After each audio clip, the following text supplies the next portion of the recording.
Solar energy के बाद हमारा जो नेक्स्ट टॉपिक है सोर्स ऑफ एनर्जी का, वो है ओशियन एनर्जी, मतलब energy from sea.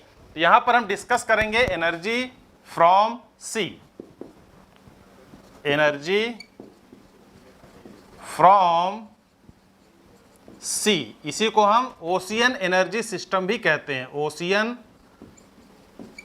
Energy system. देखिए बहुत इंटरेस्टेड टॉपिक है और बहुत प्रैक्टिकल टॉपिक है। आप सबने इसके बारे में नाम सुना ही है, सी के बारे में और ओशियन के बारे में आप लोग जानते हैं। तो यहाँ पर जो एनर्जी कैसे प्रोड्यूस की जाती है, अगर उसकी बात करें तो एनर्जी हमेशा 3 वे में हम इससे प्रोड्यूस करते हैं। First tidal energy, second wave energy and last ocean thermal energy. ठीक है, तो यहाँ पर फर्स्ट सिस्टम की बात करें तो tidal energy, tidal energy, second point की बात करें तो वेव एनर्जी, वेव एनर्जी, और लास्ट पॉइंट है ओशियन थर्मल या OTEC, इसको हम क्या बोलते हैं, ocean thermal energy, ocean thermal energy.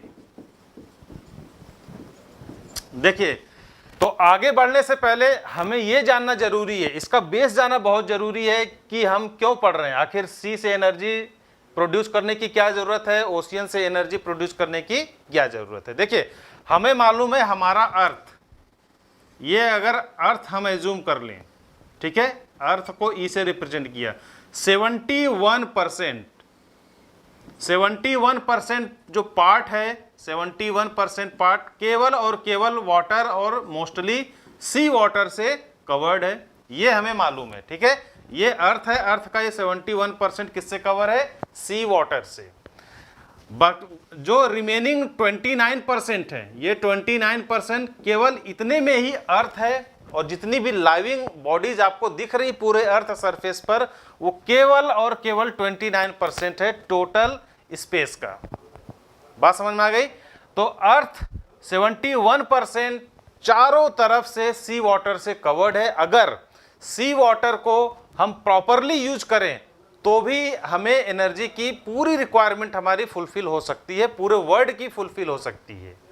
ठीक है, तो इस सिनारियो से हमें यह पता चलता है कि जिस तरह solar is the huge source of energy, similarly ocean या sea water is also the huge source of energy. इतना ज्यादा रिजर्वायर हमारे पास है, इसका मतलब हमारे पास एनर्जी तो बहुत है, बट उसको प्रॉपर यूज करने के लिए हमारे पास टेक्नोलॉजीज में डेवलपमेंट उतनी ज़्यादा नहीं हुई है, और साइंटिस्ट कंटिन्यूअसली उसको इम्प्रूव कर रहे हैं, टेक्नोलॉजीज को बेटर से बेटर बनाने की कोशिश कर रहे हैं ताकि एफिशिएंटली और प्रॉपरली यूज किया जा सके जितनी भी एनर्जी सोर्सेज अवेलेबल है नेचर में। बात समझ में आ गई। तो ये थी हिस्ट्री। अब बात करते हैं फर्स्ट पॉइंट की, टाइडल एनर्जी की बात करें यहां पर। तो एक बार क्या हुआ, पुणे में किर्लोस्कर कंपनी है, कंपनी का नाम है किर्लोस्कर, पुणे में सिचुएटेड है। ठीक है, तो किर्लोस्कर टाइडल एनर्जी से नॉर्मली क्या है, ये इलेक्ट्रिसिटी प्रोड्यूस करते हैं। तो वहां पर इन्होंने क्या किया है, पुणे और पूरा महाराष्ट्र आपको मालूम है bank of the sea situated है, मतलब सी के किनारे पर सिचुएटेड है, तो नेचुरल सोर्स ऑफ एनर्जी के साइट पर सिचुएटेड है। तो जितनी भी एनर्जी टाइडल, वेव या ओशियन थर्मल, ये जितनी भी एनर्जी डेवलप होंगी उनका जो साइट लोकेशन होगा वो कहां पर होगा, जहां पर ओशियन अवेलेबल है, जहां पर सी वाटर अवेलेबल है। अगर हम उत्तर प्रदेश की बात करें तो यहां पर टाइडल एनर्जी डेवलप नहीं हो सकती। अगर मध्य प्रदेश की बात करें तो यहां पर टाइडल एनर्जी, या राजस्थान की बात करें तो यहां भी टाइडल एनर्जी के इतने आपको डेवलपमेंट नहीं दिखने वाले। इनका ज़्यादा से ज़्यादा आपको डेवलपमेंट कहाँ दिखेगा, महाराष्ट्र में दिखेगा, केरला में दिखेगा, तमिलनाडु में दिखेगा, गुजरात में दिखेगा। जहाँ भी सी लेवल जो भी साइट्स सी वाटर के साइट पर हैं, किनारे पर हैं, वहीं पर ये पावर प्लांट डेवलप किए जाते हैं, ये एनर्जी सिस्टम डेवलप किया जाता है। इतनी बात समझ में आ गई। तो यहाँ पर हम फर्स्ट टॉपिक डिस्कस करेंगे टाइडल एनर्जी के बारे में। Tidal energy. देखिए नॉर्मली क्या है, जैसे अगर आपको कभी मौका मिले विजिट करने का, चाहे वो गोवा बीच हो चाहे मुंबई हो, तो मुंबई पे भी जुहू बीच पर जब आप जाएंगे तो जैसे रेनी सीजन होता है, प्रेजेंट टाइम में रेनी सीजन है, जुलाई अगस्त सितंबर, ये क्या है, रेनी सीजन है। तो इस टाइम पर वहाँ पर आपको बीच में जाने के लिए रेस्ट्रिक्शंस रहते हैं, मतलब आप बीच पर नहीं जा सकते। ठीक है, एक बार मैं वहाँ पर गया था अपने पेरेंट्स के साथ, लेकिन वहाँ पर रेस्ट्रिक्शंस थे, मैं वहाँ पर नहीं जा सका। तो फिर रीजन बताया गया कि हाई टाइड यहाँ पर आते हैं रेनी सीजन में। ठीक है, जो सी वाटर है वो काफ़ी अप और काफ़ी डाउन जाता है, मतलब मीन लेवल मान लीजिए यहाँ पर है, ये आपका मीन लेवल है। ठीक है, तो मीन लेवल से इतनी हाई चली जाएगी उसकी वेव्स कि आप उसको एज्यूम भी नहीं कर सकते, और सिमिलरली उसी स्पीड से वो काफ़ी डाउन भी आती है। मतलब सी वाटर लेवल कभी अप और कभी डाउन मूव करता है, और ये अप डाउन मूवमेंट काफ़ी हाई होता है, खासकर रेनी सीजन में। ठीक है, और इसी को हम क्या बोलते हैं, टाइड्स। तो राइज एंड फॉल टेंडेंसी जो होती है वाटर सरफेस पर, उसको हम टाइड्स कहते हैं। इतनी बात समझ में आ गई? ओके, तो ये तो था टाइड के फिनोमेना क्या है, टाइड की डिफिनीशन क्या है, उसके बारे में। ठीक है, अब बात आती है कि rise and fall water level में होता क्यों है। राइज हुआ इसका मतलब किसी ने उसको पुल किया, और फॉल हुआ मतलब किसी ने उसको डाउनवर्ड डायरेक्शन में पुल किया। इसका मतलब क्या हुआ, न्यूटन का फर्स्ट लॉ कि कोई ऑब्जेक्ट अगर मोशन में है तो मोशन में रहेगी, अगर रेस्ट में है तो वो रेस्ट में ही रहेगी, जब तक कि उस पर कोई एक्सटर्नल फोर्स अप्लाई न हो। तो राइज, वाटर लेवल का राइज होना, इसका मतलब वाटर पार्टिकल्स अपवर्ड डायरेक्शन में मूव हुए। इसका मतलब वाटर पार्टिकल को अपवर्ड डायरेक्शन में किसी ने पुल किया, और जब वो नीचे की तरफ आता है तो इसका मतलब वाटर पार्टिकल को नीचे की तरफ किसी ने पुल किया। इतनी बात समझ में आ गई? तो राइज एंड फॉल की जो फिनोमेना होती है वो एक्सटर्नल पुल फोर्स के कारण होती है, और आपको मालूम है एक्सटर्नल पुल फोर्स अर्थ पर बात करें तो ग्रेविटेशनल फोर्स है, और स्पेस पर बात करें तो सन और मून है। तो सन और मून के ग्रेविटेशनल पुल फोर्स के कारण ही राइज एंड फॉल की फिनोमेना होती है। बात समझ में आ गई? देखिए यहां पर मान लीजिए ये वाटर का सी लेवल है, ये मीन सी लेवल। ठीक है, ये अगर इसको कोऑर्डिनेट को हम 0 एज्यूम करें, और ये क्या है, मीन सी लेवल, मीन सी लेवल, सी लेवल। ठीक है, नॉर्मली आपको ये लेवल दिखता है। अब हमने क्या डिस्कस किया, कभी वाटर इधर मूव करेगा, कभी वाटर नीचे की तरफ मूव करेगा, इस तरह से साइकिल चलती रहेगी। ठीक है, अपवर्ड में मूव हो रहा है, इसका मतलब अपवर्ड डायरेक्शन में स्पेस में कौन है, सन है और मून है। यहां पर मून है और यहां पर सन है, तो मून और सन इसको वाटर पार्टिकल को अपवर्ड डायरेक्शन में पुल कर रहे हैं। तो मोस्टली जो पुल फोर्स होता है वो मून के कारण होता है, सन का पार्टिसिपेशन बहुत कम होता है। ठीक है, अप्रॉक्सीमेटली 70 या 78% जो पुल है वो मून के कारण होता है, बाकी 10 या 12% पुल फोर्स जो है सन के कारण होता है। अब बात आ गई, तो वाटर पार्टिकल अपवर्ड डायरेक्शन में तो मूव हो गए, अब नीचे कैसे आएंगे, नीचे भी ऑटोमेटिक तो आ नहीं सकते, कोई ना कोई उनको अट्रैक्ट कर रहा है। तो हमें मालूम है नीचे क्या है, अर्थ है, और अर्थ gravitational force each and every object पर अप्लाई करता है। तो वाटर पार्टिकल जब इस पॉइंट पर था तो अर्थ ने उसको अपनी तरफ पुल किया, और ये ऑल ऑफ सडन यहां पर आ जाता है। बात समझ में आ गई? तो ये पूरी प्रोसेस एक बार अप होगा और वन टाइम जो है ये डाउन होगा। ये थ्रू आउट द डे की बात करें तो through out the day 2 time ये फिनोमिना होती है। ये 1 साइकिल इसको हम बोलते हैं, इसको हम क्या बोलते हैं, 1 साइकिल। और 1 साइकिल को कंप्लीट होने में अप्रॉक्सीमेटली 12 आवर एंड 25 मिनट्स लगते हैं। इतनी बात समझ में आ गई? तो थ्रू आउट डे की बात करें तो 2 टाइम ये फिनोमिना होती है, और उनका जो टाइम ड्यूरेशन है वो 12 आवर के ड्यूरेशन में होता है। मतलब ये सेम फिनोमिना अप और राइज की फिनोमिना एक बार और होगी, इसके फर्दर में ये फिर से ऐसे अप जाएगा, फिर से ये डाउन आएगा। तो टोटल जो है टाइम ल्यूनार डे उसको बोलते हैं, ठीक है। ल्यूनार डे कितने का होता है? ल्यूनार डे नॉर्मली 1 डे में 24 आवर होते हैं, तो लेकिन ल्यूनार डे की अगर बात करें तो 24 आवर्स 50 मिनट होता है, ठीक है। तो ल्यूनार डे में 2 टाइम से फिनोमिना होती है, मतलब एक फिनोमिना ये हो गई, सेकेंड फिनोमिना ये हो गई। इसका जो टाइम ड्यूरेशन है वो कितना है? 12 आवर 25 मिनट, और सिमिलरली इसका भी ड्यूरेशन 12 आवर 25 मिनट होगा।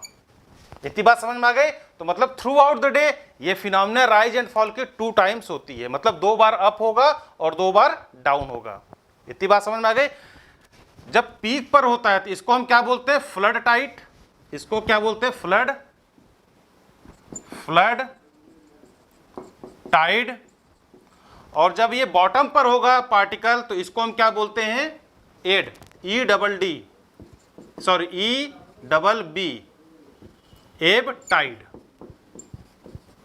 कभी कभी ऑब्जेक्टिव में ये पूछा जाता है फ्लड टाइड और एब टाइड किसको बोलते हैं। जब डाउनवर्ड टेंडेंसी होगी तो उसको एब बोलेंगे, और जब अपवर्ड होगी तो उसको फ्लड बोलेंगे। इसमें तो कोई डाउट नहीं है। तो ये था राइज एंड फॉल की फिनोमिना क्यों होती है, और थोड़ा सा ब्रीफ समरी हमने यहाँ पर डिस्कस किया। अब हम यहाँ पर कुछ फैक्ट्स जो कि हमने डिस्कस किए उसके नोट्स यहाँ पर क्रिएट करते हैं, जो कि आपको एग्जाम पॉइंट ऑफ व्यू से काफी इंपॉर्टेंट होंगे। यहाँ पर अगर फैक्ट्स की बात की जाए तो सबसे फर्स्ट जो फैक्ट है वो क्या है? पीरियाडिक। अगर फर्स्ट पॉइंट की बात करें यहाँ पर तो periodic rise and fall, periodic rise and fall of sea water level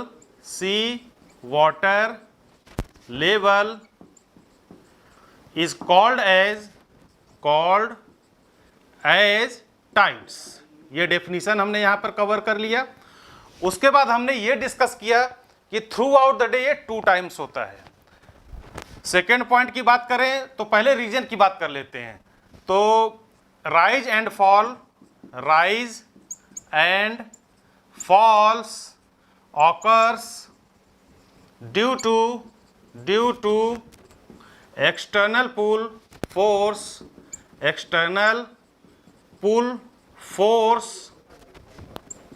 exerted by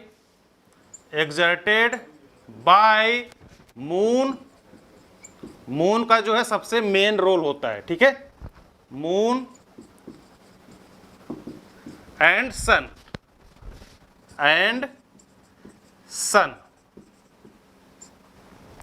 इतनी बात समझ में आ गई? ओके। थर्ड पॉइंट की बात करें तो थर्ड पॉइंट में rise and fall tendency, rise and fall tendency happens twice in a lunar day, ठीक है, इन ए ल्यूनार डे। और ल्यूनार डे कितने का होता है? 24 आवर्स एंड 50 मिनट, ठीक है। और इसी का एक सब पॉइंट्स है, नो या टू राइज और two falls will not be similar। क्यों नहीं सिमिलर होंगे? क्योंकि हमें मालूम है मून अर्थ के अराउंड मूव करता रहता है, तो मून और सन की पोजीशन वो वेरी करती रहती है, कंटिन्यूअसली उसमें वेरिएशन होता रहता है। बिकॉज ऑफ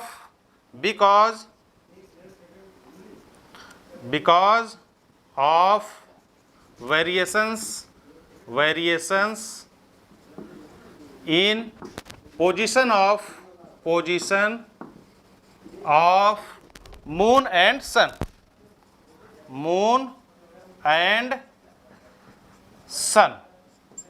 इतनी बात समझ में, इनकी रिलेटिव पोजीशन हमेशा चेंज होती रहती है। उसके बाद जो फोर्थ पॉइंट हमने डिस्कस किया, फ्लड टाइड एंड किसको हमने डिस्कस किया? एब टाइड। जो लास्ट पॉइंट था फ्लड टाइड,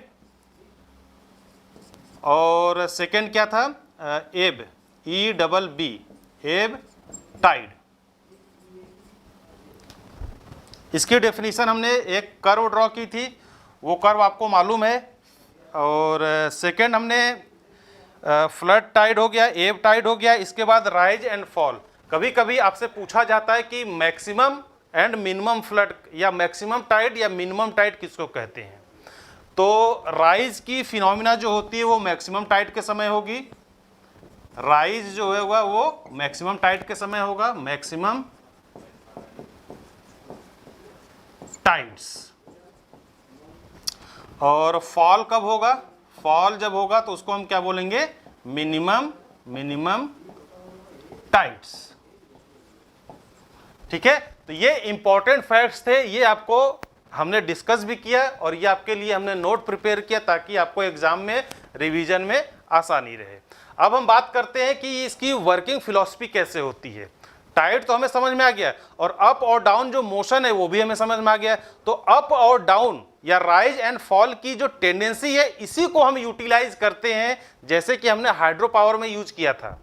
तो सेम हाइड्रो पावर की तरह ही इसको यूज करते हैं। क्यों? क्योंकि हाइड्रो का मतलब क्या होता है, वाटर, और यहां पर भी हम वाटर की ही बात कर रहे हैं। ठीक है ना। तो नेक्स्ट टॉपिक में हम डिस्कस करेंगे कि राइज एंड फॉल को यूज करके किस तरह टरबाइन और जनरेटर की हेल्प से हम टाइडल एनर्जी क्रिएट करते हैं, किस तरह हम इलेक्ट्रिसिटी प्रोड्यूस करते हैं। अब हम डिस्कस करेंगे कि टाइडल मतलब rise and fall tendency of water को कैसे यूटिलाइज किया जाता है पावर जनरेशन के लिए। तो यहां पर वर्किंग प्रिंसिपल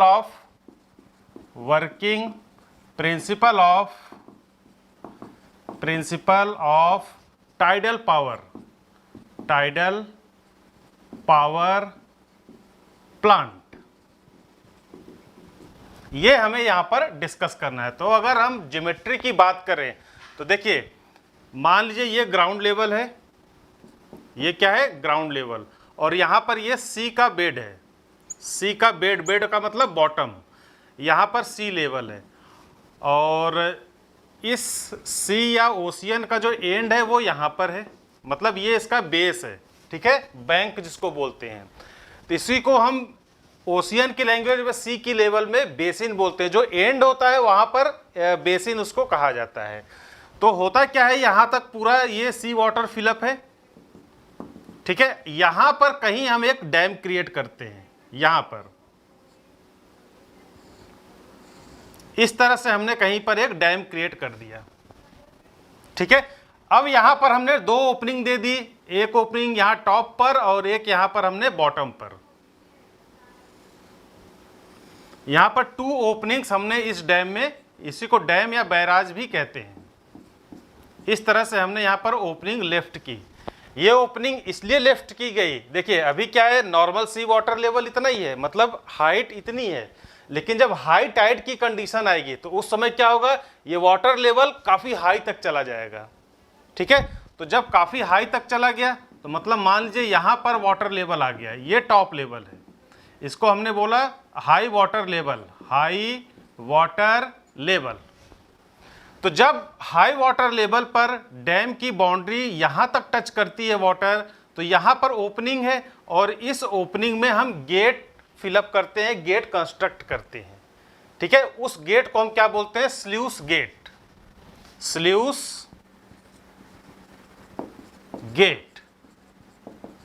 स्ल्यूस गेट कहां लगाए जाते हैं, देखिए यहां पर, यहां पर, यहां पर और यहां पर, मतलब 4 ओपनिंग्स आपको दिख रही हैं। अगर हम वाटर को इधर से इधर की तरफ कंसीडर करें कि वाटर यहां से लेफ्ट टू राइट मूव हो रहा है, तो यहां पर आपको 1 ओपनिंग एंड 2 ओपनिंग। सिमिलरली अगर हम ये एज्यूम करें कि वाटर इधर से इधर मूव कर रहा है, तो यहां पर आपको 1 ओपनिंग एंड 2 ओपनिंग दिखेंगी। तो 1 और 2 और 1 और 2 टोटल कितने हो गए, 4 ओपनिंग्स। तो यहां पर 4 ओपनिंग्स में 4 गेट्स, जैसे नॉर्मली हमारे रूम के गेट होते हैं, सिमिलरली गेट यहां पर भी माउंट कर दिए जाते हैं। ठीक है, तो स्ल्यूस गेट, इनकी क्वांटिटी हमने यहां पर 4 रखी। बात समझ में आ गई। अब देखिए जब हाई वाटर लेवल मतलब हाई टाइड्स की कंडीशन होगी तो यहां पर इस ओपनिंग से वाटर फ्लो होगा और वाटर यहां पर फिलअप हो जाएगा।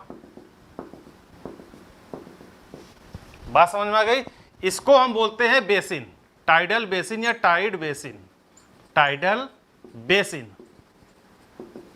यहां पर हमने स्टोर कर लिया। देखिए बीच में तो डैम है, बीच में डैम है, इसका मतलब जब सी का वाटर लेवल काफी हाई हो गया तो जितना हाई हो गया वो इस ओपनिंग से यहां पर आ जाएगा और इस एरिया में जैसे ही वाटर फिलअप हो गया हमने यहां पर जो गेट थे इनको क्लोज कर दिए। जब ये गेट हमने यहां पर क्लोज कर दिए इसका मतलब यहां का वाटर यहां नहीं आ सकता, ठीक है? तो यहां का वाटर यहां हमने रेस्ट्रिक्ट कर दिया, फ्लो नहीं हो सकता। सिमिलरली ये हाई टाइड की कंडीशन है। अगर लो टाइड की बात करें तो लो टाइड में क्या होगा? सेम ज्योमेट्री हम यहां पर फिर से ड्रॉ करेंगे। ये हमारा बेसिन है, यहां पर सी का बेसिन हमने ड्रॉ किया और ये डैम यहां फिर से हमने ड्रॉ किया इस तरह से। यहां पर फर्स्ट ओपनिंग और यहां पर हमने सेकेंड ओपनिंग क्रिएट की। इन ओपनिंग्स में हमें मालूम है स्लूस वाल्व लगे हुए हैं, स्लूस गेट लगे हुए हैं। अब क्या होगा? लो टाइड की कंडीशन में मान लीजिए सी यहाँ पर है, सी, और लो टाइड की कंडीशन में यहाँ पर वाटर का मैक्सिमम लेवल है, इसको हम क्या बोलेंगे? Low tide. और जब लो टाइड में वाटर लेवल यहाँ पर है और एक्स्ट्रा वाटर हमने बेसिन में कलेक्ट कर लिया, इसका मतलब यहाँ पर इस हाइट तक हमने वाटर को कलेक्ट कर लिया। ये क्या है? हमारा टाइडल बेसिन। अब क्या होगा? वाटर को तो हमने कलेक्ट कर लिया। अब यहां पर थोड़ा सा ध्यान देना है, वर्किंग फिलॉसफी समझने के लिए थोड़ा सा आपको ध्यान देना पड़ेगा। आपको याद होगा हाइड्रो पावर प्लांट में हम डैम क्रिएट करते थे, उस डैम का पर्पस क्या होता था? वाटर को स्टोर करना और वाटर के लेवल को हाई करना, ठीक है? वहां पर हमने P equal to rho g h ये फार्मूला डिस्कस किया था। मतलब जितनी ज्यादा हाइट होगी उतना ज्यादा वाटर का प्रेशर होगा और जितना ज्यादा वाटर का प्रेशर होगा जो टरबाइन पर वाटर फॉल होगी, टरबाइन का ब्लेड उतनी ज्यादा आरपीएम से घूमेगा। आरपीएम का मतलब उसकी स्पीड। और नॉर्मली हाइड्रो पावर प्लांट में जो स्पीड रखी जाती है वो भी हमने डिस्कस किया था 400 टू 500 आरपीएम। ये क्या है? Turbine rotating speed, turbine rotating speed, rotating speed. ये हाइड्रो पावर की हम बात कर रहे हैं यहां पर, हाइड्रो पावर, ठीक है? लेकिन अगर स्टीम टरबाइन की बात करें तो स्टीम टरबाइन में ये 3000 या 2000 आरपीएम होता है, ठीक है? तो ओवरऑल अगर बात की जाए तो हाइड्रो पावर प्लांट में हम जिस तरह वाटर के लेवल को हाई रखते थे, डैम क्रिएट करते थे और वाटर यहाँ पर एक पाइपलाइन क्रिएट करते थे, पाइपलाइन से हम टरबाइन को रोटेट करते थे, वो टरबाइन जनरेटर को रोटेट करता था और वो जनरेटर से इलेक्ट्रिसिटी प्रोड्यूस होती थी। सेम फिलॉसफी यहाँ पर भी है।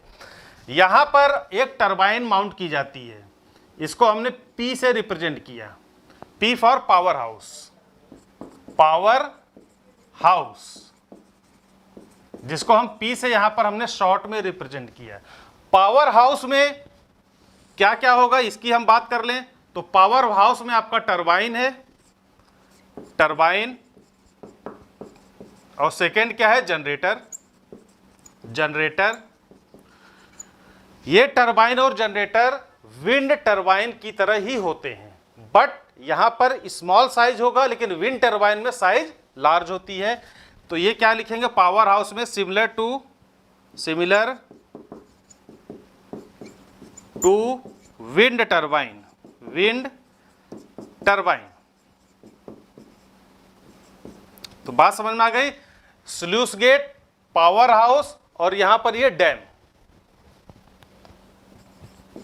डैम, इसी को हम बैराज भी कहते हैं, बैराज।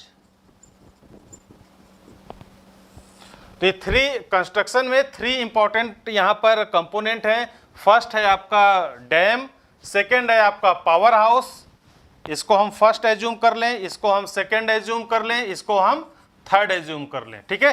तो डैम, पावर हाउस और स्लूस गेट, इनके फंक्शन हमने डिस्कस किए। डैम केवल और केवल वाटर को स्टोर करना ताकि वाटर की पोटेंशियल एनर्जी इंक्रीज हो जाए। उसके बाद पावर हाउस की बात करें तो यहाँ पर टरबाइन और जनरेटर माउंट होता है। टरबाइन रोटेट करेगा तो जनरेटर रोटेट होगी, और जनरेटर रोटेट होगी तो वो मैग्नेटिक फील्ड इफेक्ट डेवलप होगा और उससे इलेक्ट्रिसिटी प्रोड्यूस होगी। स्लूस गेट में वाल्व लगे होते हैं, जो नॉर्मल वाल्व का फंक्शन है वही यहाँ पर भी होता है। यहाँ पर 4 क्वांटिटीज नॉर्मली रखी जाती है। वाल्व जब हम ओपन करेंगे तो वाटर फ्लो होगा, वाल्व क्लोज करेंगे तो वाटर क्लोज हो जाएगा, ठीक है। तो ये इसकी फिलॉसफी थी। कंस्ट्रक्शन डिटेल हमने यहाँ पर डिस्कस किया। वर्किंग फिलॉसफी में क्या हुआ, यहाँ पर टाइडल बेसिन में हमने वाटर को तो स्टोर कर लिया, ठीक है, और यहाँ पर क्या है, टरबाइन लगी हुई है। अब क्या हुआ, इस वाटर को रिलीज करना है हमें। जब हम इस वाटर को रिलीज करेंगे तो यहाँ पर ये वाला गेट हमें खोलना पड़ेगा, ये वाला। ये गेट हमने ओपन कर दिया तो वाटर यहाँ से फ्लो होगा, और यहाँ भी हमें ये गेट ओपन करना पड़ेगा तो वाटर इस डायरेक्शन में फ्लो होगा, और यहाँ से ये सी की ओरिजिनल जो स्टोरेज थी वहाँ पर ये मिल जाएगा आके, ठीक है। तो जब वाटर इतनी ज़्यादा हाइट से इस ओपनिंग से मूव करेगा तो यहाँ पर जो टरबाइन है उस टरबाइन की ब्लेड को वो रोटेट करेगा, ठीक है। तो जब टरबाइन की ब्लेड रोटेट होगी तो सेम चीज़ यहाँ पर जनरेटर रोटेट हुआ और इलेक्ट्रिसिटी प्रोड्यूस हो गई। बात समझ में आ गई। तो जिस तरह हाइड्रो पावर प्लांट का फंक्शन था वही फंक्शन क्रिएट करने के लिए हमने डैम बनाया ताकि वाटर की पोटेंशियल एनर्जी को इंक्रीज कर सके और टरबाइन को रोटेट कर सके। बात समझ में आ गई। तो ये थी वर्किंग फिलॉसफी। आपको एग्जाम में पूछा जाएगा तो आपको ये डायग्राम प्लॉट करना है, आपको ये इंपॉर्टेंट कंपोनेंट हैं, और वर्किंग प्रिंसिपल बहुत सिमिलर है। हमने यहाँ पर वाल्व को ओपन किया, वाल्व ओपन करेंगे तो वाटर काफ़ी हाई वेलोसिटी से यहाँ पर मूव करेगा और टरबाइन को रोटेट करेगा। टरबाइन कहाँ पर है, इस पावर हाउस में है, ओके। अब हम बात करते हैं एडवांटेजेस और डिसएडवांटेजेस की, मतलब लिमिटेशन और मेरिट, इसकी हम बात करेंगे। तो देखिए, अगर हम मेरिट की बात करें तो सबसे फर्स्ट मेरिट यही है कि वाटर है और फ्री ऑफ कॉस्ट अवेलेबल है और ये रिन्यूएबल है। तो यहाँ पर मेरिट की बात करेंगे। Merit point number 1, inexhaustible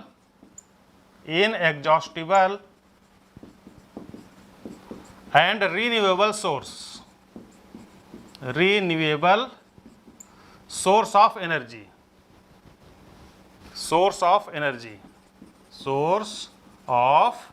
energy, ठीक है। सेकेंड पॉइंट की बात करें, एनवायरमेंट फ्रेंडली है ये, मतलब पॉल्यूशन तो होता नहीं है। Second point environment friendly, water है, वाटर में तो कोई पॉल्यूशन नहीं होता, एनवायरमेंट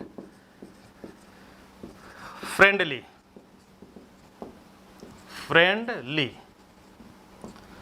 थर्ड पॉइंट की बात करें तो देखिए, हमने डिस्कस किया था कि 24 आवर में 2 टाइम्स राइज एंड फॉल की फिनोमिना होती है। इसका मतलब क्या हुआ, टाइडल जो क्रिएट होगी वो with in a day 2 times होगी। मतलब क्या हुआ, ये 2 टाइम्स होना ही होना है, क्योंकि यहाँ पर अट्रैक्शन फोर्स एक्ट कर रहा है मून एंड सन का, और मून एंड सन ये आपने देखा होगा डेली हमें दिखाई देते हैं। इसका मतलब डेली यहाँ पर अट्रैक्शन फोर्स एक्ट करता है सी वाटर पर। इसीलिए इसको हम प्रेडिक्ट कर सकते हैं कि भाई 24 आवर में 2 बार तो टाइड्स आनी ही आनी है, ठीक है ना।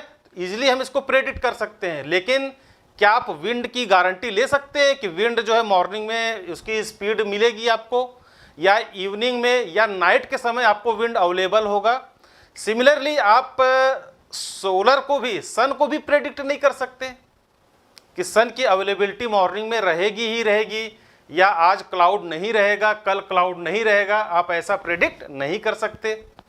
तो कहने का मतलब ओशियन एनर्जी या टाइडल एनर्जी को ज़्यादा हम प्रेडिक्ट कर सकते हैं एज कंपेयर टू विंड या सोलर एनर्जी। तो यहाँ पर थर्ड पॉइंट हमारा है पॉइंट नंबर 3, मोर प्रेडिक्टेबल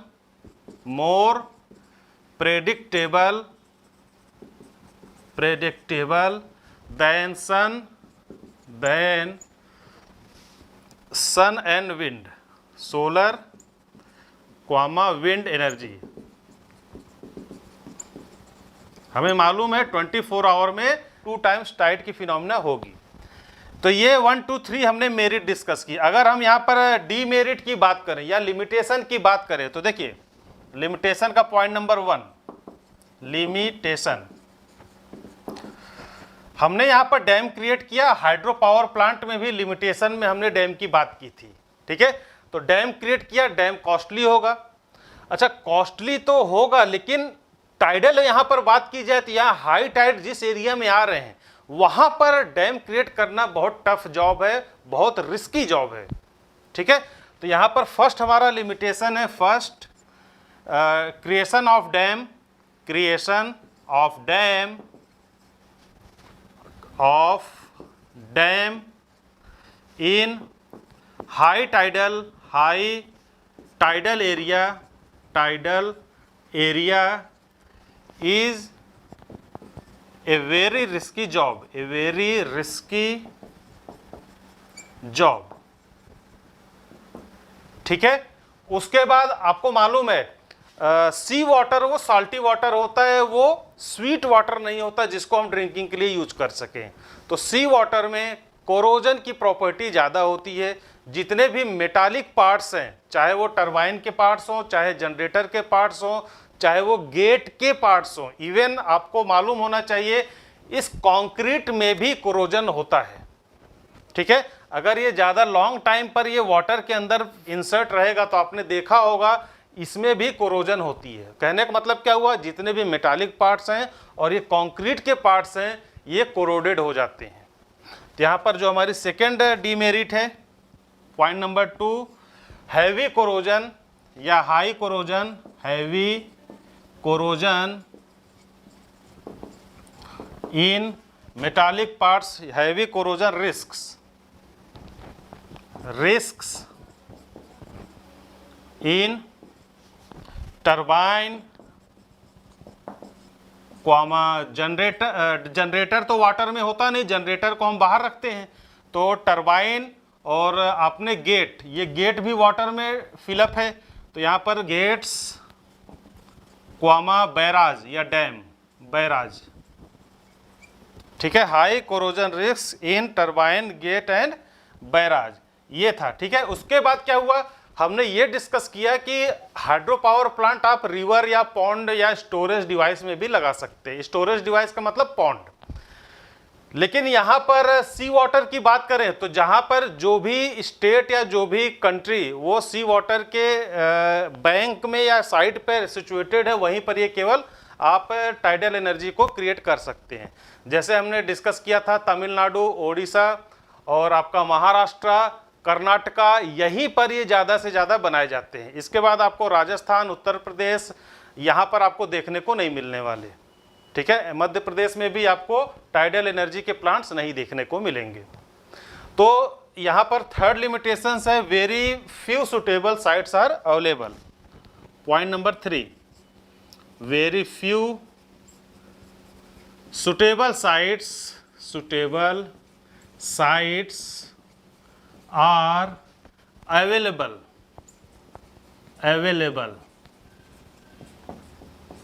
इसके बाद एक और लिमिटेशन है, वो भी बहुत इंपॉर्टेंट है, पावर की। देखिए अगर आपको मालूम है कि हमारे पास इतना स्टोरेज है वाटर का, मतलब इतनी हाइट वाटर आपको मिल रही है, तो आप इसको प्रेडिक्ट कर सकते हैं कि हम मान लीजिए इस हाइट ऑफ वाटर से 5 मेगावाट इलेक्ट्रिसिटी प्रोड्यूस करते हैं, ठीक है। जो इलेक्ट्रिसिटी प्रोड्यूस हो रही है वो 5 मेगावाट की हो रही है, लेकिन नेक्स्ट डे ये जो है वेरी होगा। मतलब नेक्स्ट डे पता चला आपने 2 मेगावाट ही जनरेट किया, उसके नेक्स्ट डे हो सकता है आपने 6 मेगावाट जनरेट किया, उसके नेक्स्ट डे एज्यूम करिए 1 मेगावाट ही जनरेट हो पाया। तो इसको हम क्या बोलते हैं, variation in power output. Megawatt या किलोवाट या वाट, ये किसकी यूनिट होती है, पावर आउटपुट की होती है। तो यहाँ पर पावर आउटपुट में वेरिएशंस ज़्यादा होते हैं। उसका रीजन ये है क्योंकि ये टाइड्स की जो हाइट है वो कभी अप और कभी डाउन होगी और ये वेरी करती रहती है। वेरी इसलिए होती है क्योंकि सन और मून इनके अट्रैक्शन फोर्स से ही हमें मालूम है राइज एंड फॉल की फिनोमिना होती है, लेकिन सन और मून, कभी मून यहाँ पर है, कभी यहाँ पर है, कभी यहाँ पर है, ऐसे जो है वो अर्थ के चारों ओर मूव करता रहता है, मतलब उसकी पोजीशन वेरी करती रहती है। तो जब पोजीशन वेरी करती रहेगी तो यहाँ पर टाइड्स में राइज एंड फॉल की फिनोमिना में भी वेरिएशन होगा, और उसी के कारण यहाँ पर पावर आउटपुट में भी वेरिएशन होता है। बात समझ में आ गई? तो यहाँ पर हम लिख सकते हैं कि variation in power output, variation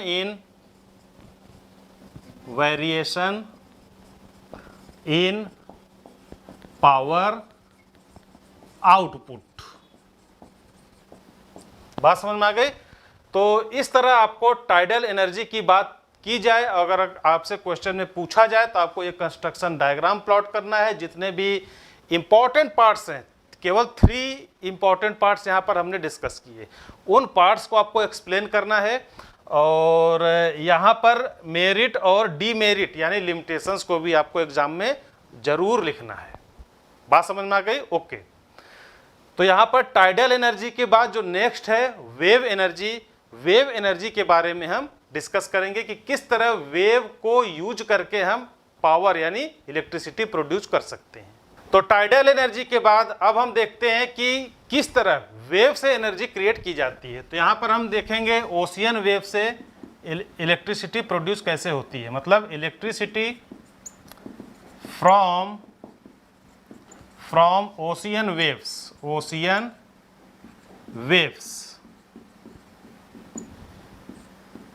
देखिए वेव की बात करें तो वेव हमने डिस्कस किया था अनइक्वल हीटिंग से क्रिएट होती है। मतलब क्या हुआ, क्लास 9th को अगर आप रिमाइंड करें तो लास्ट चैप्टर जो साउंड हमने डिस्कस किया था वहां पर हमने वेव की डेफिनेशन देखी थी, और वेव की डेफिनेशन क्या थी, disturbance in the molecules of the medium, और वो मीडियम चाहे सॉलिड हो, चाहे लिक्विड हो या गैस हो।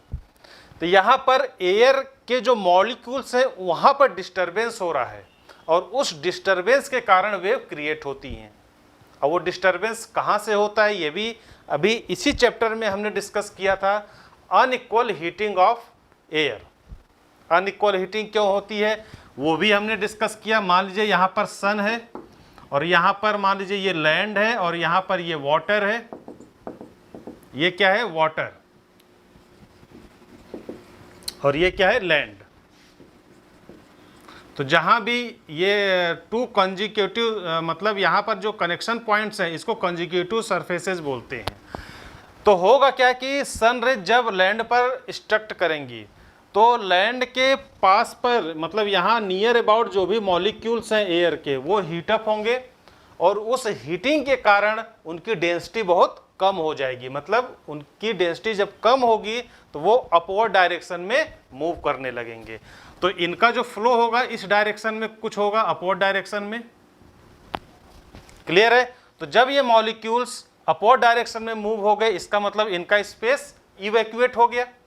अब इस इवैक्यूएटेड स्पेस को यहाँ जो लैंड वाटर के ऊपर जो एयर है, यहाँ पर कोल्ड एयर है, और यहाँ पर ये वार्म या हॉट एयर इसको हम कह सकते हैं। तो हॉट एयर अपवर्ड डायरेक्शन में मूव होंगी, और कोल्ड एयर इस स्पेस को ऑक्यूपाई करेंगी। ये हमने डिस्कस किया था। तो ये जो प्रोसेस है ये एक साइकिल है, ये साइकिल कंटिन्यू चलती रहती है। क्यों?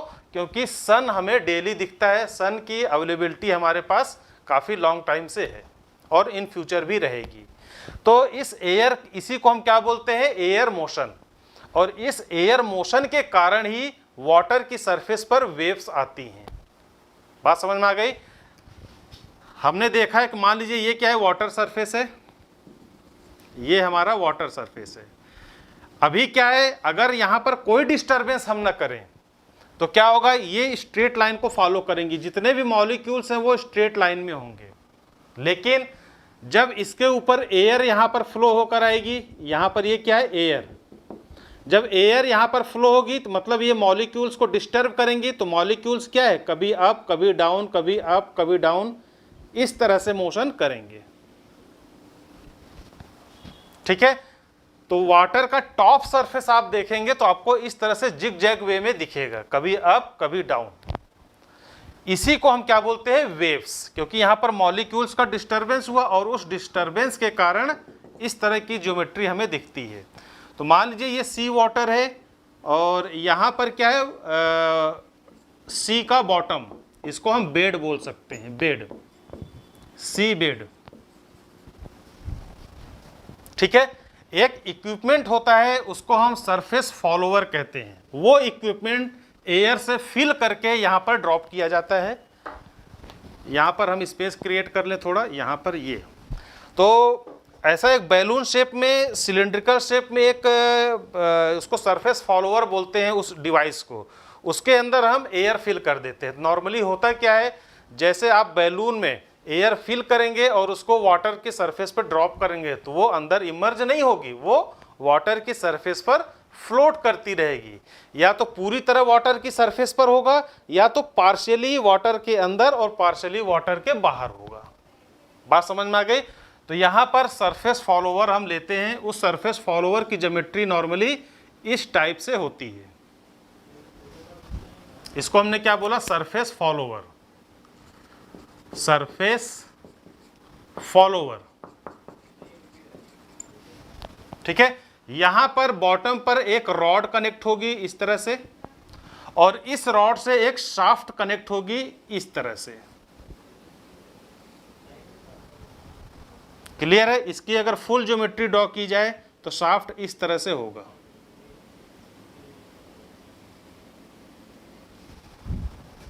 ये भी यहां पर वेल्डिंग करके या किसी भी तरीके से यहां पर ज्वाइंट करते हैं। मतलब ये पूरा का पूरा एक सिस्टम है और ये इंटीग्रेटेड सिस्टम है, मतलब एक कॉम्बिनेशन है। यहां पर ये इसको सरफेस फॉलोअर बोला हमने, इस सरफेस फॉलोअर से एक रॉड कनेक्ट होगी और इस रॉड से एक शाफ्ट कनेक्ट होगी। इसको हम क्या बोलेंगे, शाफ्ट। अब फंक्शन यहां पर ध्यान से समझिए, सरफेस फॉलोअर में एयर फील्ड होता है, air field, air field, air इसलिए फिल किया जाता है ताकि ये वाटर की सरफेस से अप रहे थोड़ा, मतलब उसका थोड़ा सा सरफेस एक्सटेंड रहे, बाहर की तरफ निकला रहे। तो ये थी पूरी ज्योमेट्री। अब हम वर्किंग प्रिंसिपल की बात करें तो हमें मालूम है या तो वाटर का वेव इस डायरेक्शन में मूव करेगा या तो इस डायरेक्शन में मूव करेगा, मतलब वेव प्रोपोगेट होती है। ये भी हमने साउंड चैप्टर 9th में डिस्कस किया था। ठीक है, तो मान लीजिए ये किसी भी डायरेक्शन में मूव कर रही है। अब क्या होगा, जैसे जैसे वाटर की सरफेस अप डाउन होगी तो ये भी क्या होगा, अप डाउन होगा। तो जब ये अप डाउन मोशन करेगा तो यहां पर ये अगर अप मोशन हुआ तो ये जो रॉड है ये भी अप डायरेक्शन में मोशन करेगी, और जब ये रॉड अप डायरेक्शन में मोशन करेगी तो ये शाफ्ट राउंड मोशन करेगा। यहां पर ये थोड़ा सावधानी आपको रखनी है, यहां पर ये रॉड इस डायरेक्शन में मूव करेगी, क्लॉकवाइज या एंटी क्लॉक, कोई भी एक डायरेक्शन हो सकती है। तो कहने का मतलब इस टाइप के जो मोशन होते हैं इसको हम क्या बोलते हैं, रेसिप्रोकेटिंग मोशन, रेसिप्रोकेटिंग, इसको हमने बोला रेसिप्रोकेटिंग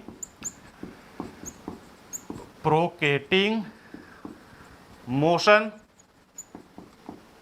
और इसको हम क्या बोलते हैं, rotating motion, rotational motion, rotational motion. बात समझ में आ गई? इसकी फंक्शन समझने के लिए देखिए कैसे होगा। ये मान लीजिए रॉड है, ये जो अपवर्ड डायरेक्शन में ये रॉड है और एक ये शाफ्ट इस तरह से कनेक्टेड है। ठीक है, तो ये रॉड इस तरह से मूव करेगी, अप डाउन, लेकिन ये क्या है, इस तरह से मूव करेगा। दिख रहा है आपको, ये अप डाउन और ये रोटेशनल। तो इस तरह की ज्योमेट्री यहां पर बनाई जाती है, इसका कनेक्शन इस तरह से यहां पर किया जाता है। यहां पर जो जॉइंट होगा, यहां पर बियरिंग्स लगी होती है, जैसे आपके साइकिल का टायर देखा होगा या बाइसिकल का टायर देखा होगा या साइकिल का पेडल आपने देखा होगा। साइकिल का पेडल बेस्ट एग्जांपल है। तो साइकिल का पेडल में क्या होता है, देखिए इस तरह से एक बियरिंग लगी है और यहां पर क्या है, एक इस तरह से होल रहता है, यहां पर एक रॉड कनेक्ट रहती है। यहां से रॉड इस तरह से निकली और इस रॉड से मान लीजिए यहां पर एक पैडल है और दूसरा पैडल यहां पर इस तरह से रॉड है और अपवर्ड डायरेक्शन में इस तरह से पैडल है। ये क्या है, पैडल। अब क्या होगा, जैसे जैसे हम पैडल को मूव करेंगे तो ये पैडल कभी अप डायरेक्शन में मूव करेगा और कभी ये डाउनवर्ड डायरेक्शन में मूव करेगा। सिमिलरली यहाँ भी कभी अप और कभी डाउन डायरेक्शन में मूव होगी। तो ये अप डाउन जो मोशन होता है वो ये है, ठीक है। तो इसको हम क्या बोलते हैं, रेसिप्रोकेटिंग मोशन, ये जो हमने नाम यहां पर लिखा है। अब ध्यान दीजिएगा, यहां पर जो बियरिंग लगी हुई है, ये जो रॉड लगी हुई है ये वाली, इसका जो मोशन होगा वो इस तरह से मोशन होगा, मतलब ये इस तरह से मूव करेगी, ऐसे। बात समझ में आ रही है? तो ये रेसिप्रोकेटिंग मोशन होगा और जो रॉड है यहां पर रोटेटिंग मोशन होगा। यही कॉन्सेप्ट यहां पर भी अप्लाई होता है। ये पूरा का पूरा सिस्टम अपवर्ड और डाउनवर्ड डायरेक्शन में मूव होगा। जैसे जैसे वेव अगर अपवर्ड डायरेक्शन में है तो ये अपवर्ड डायरेक्शन में जाएगा, अगर ये डाउनवर्ड डायरेक्शन में है तो ये भी डाउनवर्ड डायरेक्शन में जाएगा। तो अप डाउन ये कंटिन्यूअस मोशन होता रहेगा और इसका रोटेशनल मोशन भी कंटिन्यूअस होता रहेगा। बात समझ में आ गई? अब क्या हुआ, इलेक्ट्रिसिटी कहाँ से प्रोड्यूस हुई? हमें मालूम है यहाँ पर अगर शाफ्ट को रोटेट करें और यहाँ पर हम जनरेटर कनेक्ट करें तो जनरेटर भी रोटेट होगा, जनरेटर रोटेट होगा और जनरेटर रोटेट होगा तो मैग्नेटिक फील्ड क्रिएट होगी और वहां से इलेक्ट्रिसिटी प्रोड्यूस होगी। तो यहां पर जनरेटर को कनेक्ट किया जाता है और इलेक्ट्रिसिटी प्रोड्यूस की जाती है। तो ये जो रॉड था, इस रॉड को रोटेट करने के लिए हम कभी टरबाइन लगाते हैं। मान लीजिए यहां पर हमने टरबाइन लगाई, कभी विंड टरबाइन, कभी स्टीम टरबाइन, कभी न्यूक्लियर टरबाइन, तो इस तरह से यहां पर कनेक्ट किए जाते हैं। तो टरबाइन यहां पर न होकर ये फॉलोवर यहां पर हेल्प कर रहा है इस जनरेटर शाफ्ट को रोटेट करने के लिए। इसको हमने क्या बोला, generator shaft connected to the surface follower shaft, surface follower shaft. बात समझ में आ गई? ये शाफ्ट रोटेट होगा, इससे ये जनरेटर कनेक्ट है तो जनरेटर भी रोटेट होगा और इलेक्ट्रिसिटी प्रोड्यूस हो जाएगी। बस यही एक छोटा सा लॉजिक यहाँ पर था। तो आपको इस तरह एग्जाम में डायग्राम प्लॉट करना है और जो भी हमने एक्सप्लेन किए वो भी आपको लिखना है। यहाँ पर एयर फ्लो के बारे में भी हमने डिस्कस कर लिया, किस तरह मोशन होगा और किस तरह वेव क्रिएट होंगी। बात समझ में आ गई? ओके, नेक्स्ट टॉपिक हम डिस्कस करेंगे ocean thermal energy. Ocean thermal energy similar, यहाँ भी जिस तरह हमने थर्मल, देखिए यहाँ पर थर्मल यूज किया गया है, इसका मतलब क्या हुआ, थर्मल पावर प्लांट से कहीं ना कहीं इसका रिलेशन है। तो जिस तरह थर्मल पावर प्लांट में या स्टीम पावर प्लांट में स्टीम को यूज किया जाता है टरबाइन को रोटेट करने के लिए, टरबाइन रोटेट होगी तभी जनरेटर रोटेट होगा, तभी इलेक्ट्रिसिटी प्रोड्यूस होगी। तो टरबाइन को रोटेट करने के लिए हमने स्टीम का यूज किया था। तो यहाँ पर ओशियन थर्मल पावर के बारे में जो हम नेक्स्ट टॉपिक डिस्कस करेंगे, वहाँ भी थोड़ा बहुत मिलता जुलता कॉन्सेप्ट है थर्मल पावर प्लांट से। क्लियर है? तो यहाँ पर ओशियन थर्मल पावर प्लांट की हम बात करते हैं। तो इस तरह हमने टाइडल एनर्जी और वेव एनर्जी के बारे में डिस्कस किया और जैसा कि हमने ये भी बात डिस्कस की कि हमारा जो नेक्स्ट टॉपिक होगा वो ओशियन थर्मल एनर्जी के बारे में होगा। तो यहाँ पर हम ओशियन थर्मल एनर्जी सिस्टम के बारे में डिस्कस करेंगे। Ocean thermal energy, ocean thermal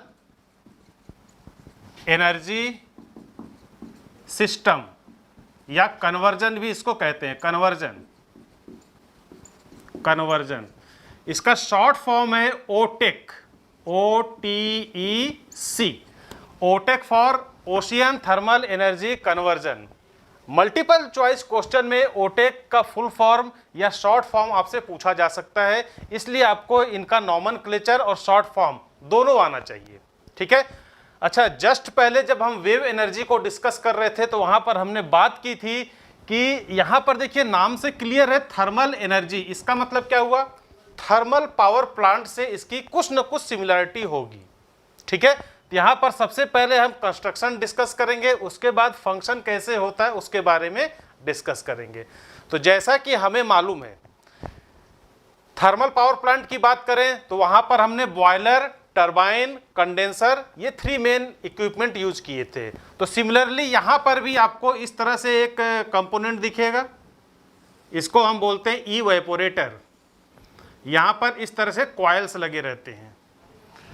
evaporator से यहाँ पर पाइपलाइन जाएगी और ये पाइपलाइन आपका यहाँ पर एक्सपांडर को हम इस तरह से रिप्रेजेंट करते हैं।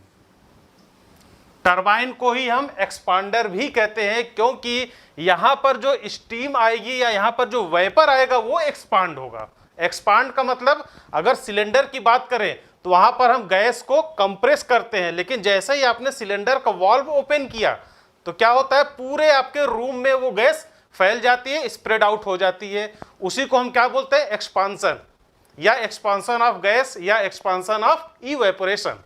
तो सिमिलरली यहाँ पर इवेपोरेटर और यहाँ पर टरबाइन से हमें मालूम है जनरेटर कनेक्ट किया जाता है। क्यों? क्योंकि टरबाइन के अंदर ब्लेड्स होंगी, जैसा कि हमारे कूलर में ब्लेड होता है, सिमिलरली टरबाइन में भी ब्लेड होगा। और जैसे जब हम स्विच को ऑन करते हैं कूलर का ब्लेड रोटेट होने लगता है, और ब्लेड रोटेट होगा तो उसके एंड में आप देखेंगे मोटर कनेक्ट होता है। ठीक है, तो वहां पर मोटर के स्थान पर जनरेटर कनेक्ट किया जाता है। और जैसे ही टरबाइन रोटेट होगा, टरबाइन की शाफ्ट रोटेट होगी और टरबाइन की शाफ्ट कपलिंग के थ्रू जनरेटर की शाफ्ट से कनेक्ट होती है। यहां पर एक कपलिंग इस तरह से लगाई जाती है, इसको हम क्या बोलते हैं, कपलिंग फ्लेंज। Coupling flange.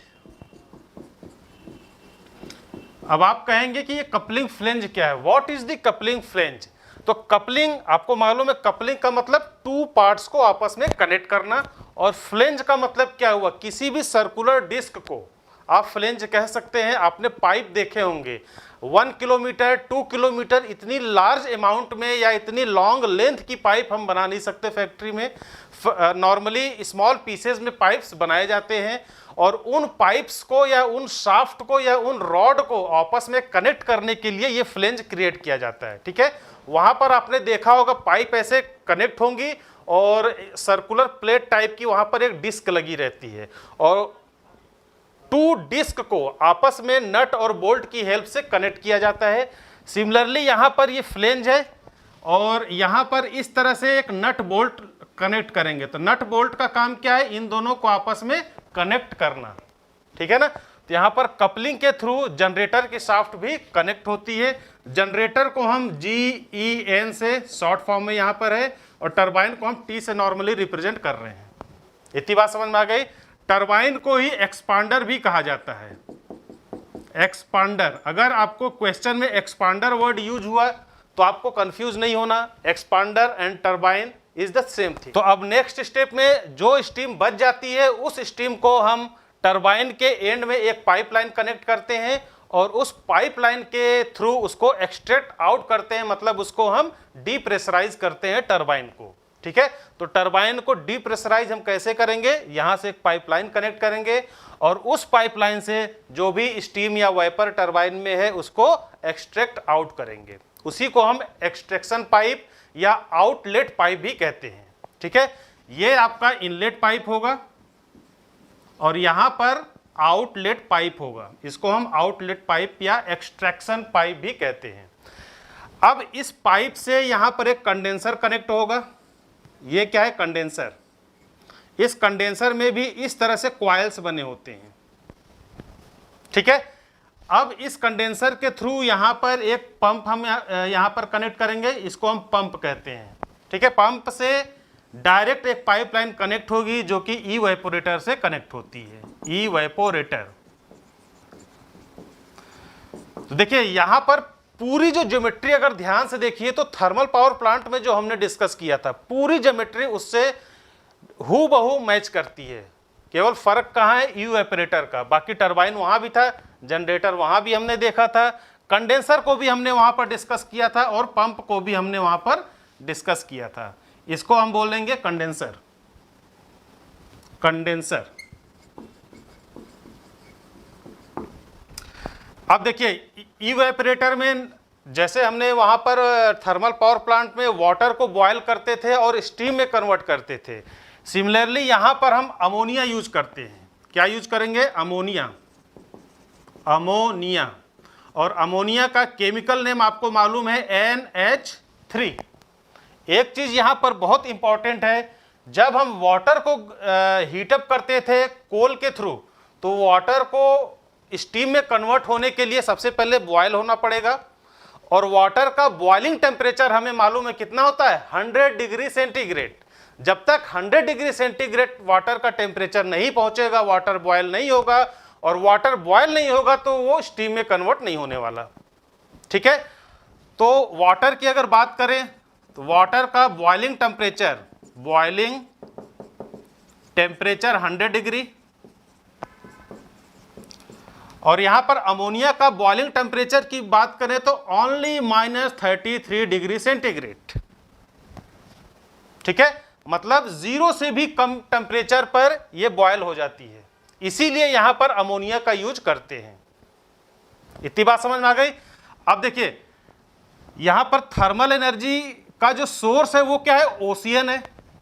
अब ओशियन से आप ये सोचते होंगे यहां पर ओशियन का मतलब तो सी वाटर, और वाटर से हम थर्मल एनर्जी किस तरह गेन करेंगे। तो यहां पर आपको मालूम है कि काफी लार्ज एरिया में almost 71% of the earth is covered by sea water. तो 71% मतलब अगर ये अर्थ का सरफेस हम एज्यूम कर लें, इसका 71% कितना आएगा, यहां पर इतना एरिया जो है ओनली सी वाटर से कवर है, ये वाला एरिया। तो जब इतना large amount of water sun rays की कांटेक्ट में आएगा तो ऑब्वियसली उसका सरफेस मतलब टॉप जो सरफेस है वो हीट अप होगा। ठीक है, मतलब यहां पर अगर एज्यूम करिए ये सन है, ये क्या है सन, और यहां पर सी वाटर है, मान लीजिए ये क्या है सी वाटर, और सी का जो टॉप ये है। सन रेज जब टॉप पर आएगी तो क्या होगा, ये एरिया आपका एक्सपोज टू एटमॉस्फेयर है, इसका मतलब ये एरिया हीटअप होगा, और ये जब सरफेस हीटअप होगा तो इसका टेम्परेचर ऐसा नहीं कि सिर्फ इसी लाइन पर होगी, ये कुछ न कुछ डेप्थ तक ये हीटअप होगी, और उसके बाद एक सर्टेन डेप्थ के बाद आपको वाटर फिर कोल्ड फील होगा। मतलब क्या हुआ, यहां से कुछ न कुछ डेप्थ तक वाटर की टेम्परेचर आपको फील होने वाली है, लेकिन एक सर्टेन डेप्थ के बाद आप वाटर के टेम्परेचर को फील नहीं कर सकते। इसका मतलब मान लीजिए यहां तक आपने टेम्परेचर फील किया, और इसके जो नीचे का एरिया है यहां पर आपको ये वाटर कोल्ड फील होता है। मतलब सिर्फ इतनी जो डेप्थ है, ये वाली डेप्थ, इतना ही केवल वार्म अप हुआ, केवल इतना ही हीटअप हुआ। बात समझ में आ गई। इसके नीचे हीट ट्रांसफर, हमें मालूम है हीट ट्रांसफर होती है मीडियम में, और मीडियम के मॉलिक्यूल से अदर मॉलिक्यूल्स में हीट का ट्रांसफर होता है। तो यहां पर टॉप सरफेस से ये वाला मॉलिक्यूल हीटअप हुआ, फिर यहां पर ये मॉलिक्यूल हीटअप हुआ, ये वाला मॉलिक्यूल हीटअप हुआ, ऐसे करके मान लीजिए यहां पर ये लास्ट मॉलिक्यूल हीट हुआ। इसके बाद का यहां से यहां तक एनर्जी ट्रांसफर नहीं हो पाई, इसीलिए जब हीट एनर्जी इस पॉइंट के नीचे ट्रांसफर नहीं हो पाई तो यहां का जो वाटर है इस डेप्थ का ये हीटअप नहीं हो पाया, और ये आपको कोल्ड फील होता है। बात समझ में आ गई। तो जो इतनी डेप्थ है इसको अगर हम h एज्यूम करें, ये डेप्थ h एज्यूम किया जाए, तो केवल h डेप्थ के वाटर को ही आप यहां पर यूटिलाइज कर सकते हैं एनर्जी डेवलपमेंट के लिए। क्यों? क्योंकि केवल h डेप्थ का वाटर ही हीटअप है, इसी में हीट एनर्जी है, इसके नीचे हीट एनर्जी नहीं है। बात समझ में आ गई। तो नॉर्मली होता क्या है, h डेप्थ तक यहां पर कुछ ना कुछ डेप्थ होगी, तो जो साइंटिस्ट ने इसका इन्वेंशन किया कि कितनी डेप्थ तक हम जाएं सी वाटर के नीचे कि हमें टेम्परेचर फील हो, तो वो उन्होंने एक एस्टिमेशन दिया, और वो एस्टिमेटेड वैल्यू उन्होंने दी up to 2 kilometre, up to 2 kilometre. जब हम टॉप लेवल से अप टू 2 किलोमीटर जाएंगे तो टेम्परेचर वाटर का हमें 20 या उससे एबव दिखने वाला है। तो टेम्परेचर कितना दिखेगा, इक्वल टू या ग्रेटर देन, ग्रेटर और इक्वल टू 20 डिग्री सेंटीग्रेड, और यही टेम्परेचर आपको यहां पर यूज करना है। बात समझ में आ गई। देखिए यहां पर तो 20 डिग्री सेंटीग्रेड है, और अमोनिया का बॉइलिंग टेम्परेचर कितना, -33 डिग्री सेंटीग्रेड। मतलब थोड़ा सा भी हीट होगा यहां पर तो ये अमोनिया इवेपोराइज हो जाएगा। अमोनिया लिक्विड शेप में रहता है, लिक्विड फॉर्म में रहता है, और जैसे ही हल्का सा हीट वहां पर कांटेक्ट में आया वो वेपर में क्रिएट हो जाएगा। उसी को हम क्या बोलते हैं, इवेपोराइजेशन। इवेपोराइजेशन ये टेक्निकल टर्म है, आपको याद होना चाहिए। बात समझ में आ गई। और इवेपोरेशन के लिए -33 डिग्री टेम्परेचर की रिक्वायरमेंट होती है। अब तो आपको पूरी कहानी समझ में आ गई होगी। यहाँ पर हमने इवेपोरेटर में हमने अमोनिया को फिल किया, और अमोनिया इस इवेपोरेटर में जैसे ही हमने यहाँ से वार्म वाटर सप्लाई किया, ये क्या है, वार्म वाटर फ्रॉम सी, जो कि 20 डिग्री मिनिमम है, ठीक है। तो 20 डिग्री का टेम्परेचर जब यहाँ पर सप्लाई होगा तो इसके अंदर जो अमोनिया फिलअप है NH3 अमोनिया हमने यहाँ पर फिलअप किया हुआ है। तो जो अमोनिया है ये इवेपोराइड होगा, मतलब वेपर में कन्वर्ट हो जाएगा। और वो वेपर देखिए, ये पूरा क्लोज चैम्बर है, इसको निकलने के लिए ओपनिंग कहाँ से है, यहाँ पर ये पाइपलाइन है। तो ये अमोनिया का वेपर यहाँ से एक्सट्रैक्ट आउट होगा और इस पाइपलाइन के थ्रू यहाँ पर टरबाइन में एंट्री करेगी। तो यहाँ पर अमोनिया वेपर, ये अमोनिया वेपर में कन्वर्ट हो जाएगा। तो इसको हम क्या लिखेंगे, NH3 वेपर। इतनी बात समझ में आ गई। अब यहाँ पर नोजल लगाए जाते हैं। यहाँ पर नोजल आप इस तरह से दिखा सकते हैं, ये नोजल का अपोजिट टरबाइन होता है। टरबाइन और नोजल में आप कंफ्यूज नहीं होना। यहाँ से देखिए एंट्री हो रही है, तो एंट्री हो रही है, तो ये जो फेस है इसको हम बोलते हैं नोजल। अगर यहाँ से हम वाटर या स्टीम इंटर करेंगे तो इसको हम बोलेंगे नोजल। यहाँ से एंट्री होगी इन और यहाँ से आउट। लेकिन इसका अपोजिट का मतलब क्या हुआ, ये वाला।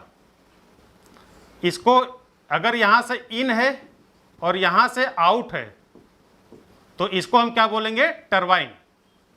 ये क्या है, टरबाइन, और ये क्या है, नोजल। बात समझ में आ गई। तो यहाँ एंड में नोजल कनेक्ट होता है। यहाँ पर नोजल का जो फंक्शन है वो स्टीम की वेलोसिटी या स्पीड को इंक्रीज कर देता है, काफ़ी हाई स्पीड से वो एनर्जी फ्लो होगी। तो यहाँ पर जब अमोनिया का वेपर इस नोजल में एंट्री करेगा तो यहाँ पर उसकी स्पीड इंक्रीज हो जाएगी, और जब हाई स्पीड वेपर टरबाइन से एक्सट्रैक्ट होगा तो टरबाइन की ब्लेड रोटेट होगी, और टरबाइन की ब्लेड हमें मालूम है जनरेटर से कनेक्ट है। यहाँ पर शाफ्ट है, कनेक्टिंग शाफ्ट इसको हम बोल सकते हैं। जनरेटर रोटेट हुआ और हमारी इलेक्ट्रिसिटी प्रोड्यूस हो गई। सिंपल कॉन्सेप्ट है। यहाँ पर अमोनिया वेपर हमने यूज किया और थर्मल पावर प्लांट में हमने वाटर की स्टीम को यूज किया था। बात समझ में आ गई। तो यहाँ पर इलेक्ट्रिसिटी तो जनरेट हो गई, लेकिन कुछ न कुछ वेपर इस टरबाइन के अंदर है। उस वेपर को हमने डिस्कस किया था थर्मल पावर प्लांट में भी। जो स्टीम है उसको हम कंडेंसर में पास करते हैं, और कंडेंसर में ये कूलिंग कॉइल्स लगे रहते हैं। इनको हम क्या बोलते हैं, कूलिंग कॉइल्स। और यहाँ पर कोल्ड सी वाटर सप्लाई होता है। यहाँ पर कोल्ड सी वाटर। तो जब कोल्ड सी वाटर यहाँ ट्यूब में सप्लाई होगा तो देखिए होता कैसे है, ये फंक्शन यहां पर समझने वाली बात है। ये क्या है, ट्यूब। इस ट्यूब में आपने कोल्ड वाटर सप्लाई किया, कोल्ड वाटर, ठीक है। और मान लीजिए ये कोई चेंबर है, इसको एक बॉक्स में आपने बंद कर दिया। अब क्या होगा, यहां पर तो आपका वेपर है, ये क्या है, वेपर या स्टीम आप एज्यूम कर लीजिए। तो यहां पर तो कोल्ड वाटर है, तो कोल्ड वाटर है तो इस ट्यूब का जो ये सरफेस होगा, टॉप सरफेस, ये भी कोल्ड होगा। और जब टॉप सरफेस कोल्ड होगा तो इसके कांटेक्ट में ये स्टीम आ रही है या वेपर आ रहा है, तो ये स्टीम या वेपर भी क्या होगा, कोल्ड हो जाएगा, क्योंकि हीट ट्रांसफर कोल्ड से हॉट में चला जाएगा। तो जितना भी यहाँ पर स्टीम या वेपर है जो हॉट कंडीशन में, वो क्या होगा, धीरे धीरे धीरे धीरे वो कोल्ड होगा, और एक कंडीशन ऐसी आएगी कि वो लिक्विड ड्रॉप में कन्वर्ट हो जाएगा, ठीक है। तो जो लिक्विड ड्रॉप फॉर्म होता है उसी को हम क्या बोलते हैं, कंडेंस वाटर कहते हैं। क्या बोलते हैं, कंडेंस वाटर।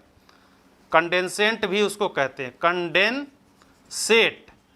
कंडेंसेट का मतलब क्या होता है, लिक्विड वाटर या लिक्विड वेपर।